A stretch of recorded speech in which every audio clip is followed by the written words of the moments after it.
President's life was busy trying to contact Sarah's parents after I showed them her Facebook rants. After the sorority contacted Sarah, she flipped out yet again on Facebook and started to rant about how she wanted to die. The RA on duty decided to speak to her to see if they could help. At this point, it was clear to everyone that Sarah was not right in the head because she was screaming at her through the door crack. Sarah refused to answer the door, so the RA escalated the situation, and no one saw Sarah until the sorority meeting. At the meeting, everything seemed to be okay. Sarah was the last person to arrive, just sitting and acting normal.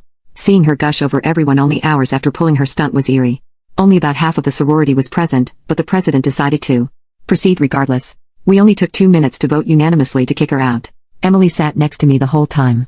To put it mildly, Sarah did not take this well. She turned bright red, spit on the ground in front of Emily and me, and ran out of the room screaming. We called the campus police on her as she left. After the meeting, Sarah returned to our dorm room.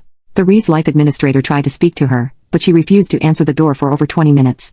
They had to call the police to kick down the door because she was holding the handle on the inside, so they couldn't unlock it. The police showed up, kicked down the door, and found the dorm destroyed. All the furniture had been smashed, the carpets were covered in food from the refrigerator, and she had painted random swear words on the wall in what looked like blood. They found photos of Harold covered in lipstick in her purse. She resisted the police trying to convince her to accompany them to the hospital peacefully. Sarah was taken to the hospital and charged. She is still in the hospital today, undergoing a psych evaluation. The hospital. Sarah and I were interns working for the pregnancy clinic's hospital.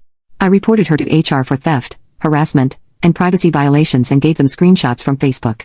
As of this morning, Sarah did not turn up for work, so she was terminated for no call no show. HR had me in their office for an hour this morning asking if I would like to press for a HIPAA investigation. It turns out that some of her Facebook rants had information that could only be obtained through patient records. I have no idea what information it was since the HR lady found it. I said yes because there was no way it would hurt for Sarah to be investigated. HR also notified the nursing board and the nursing department at my college independently of my reports. So I think that's pretty much everything. Sarah has been arrested and charged, kicked from the sorority, fired from her job, kicked out of the dorms, and numerous reports were made to the proper authorities. I still care for Sarah with all of my heart because I realize that she is severely mentally ill. I will always blame her for what she did to me, but I know that it wasn't the best friend that I had known for all those years. It was a different person who did that to me. I am feeling physically fine after all of this. Harold and I are talking about getting an apartment off campus together. I will stay in the sorority house if that doesn't work out. Sarah's parents have promised to pay me back for the termination costs, $400, because they know I didn't do anything wrong. I'm grateful that I have their support.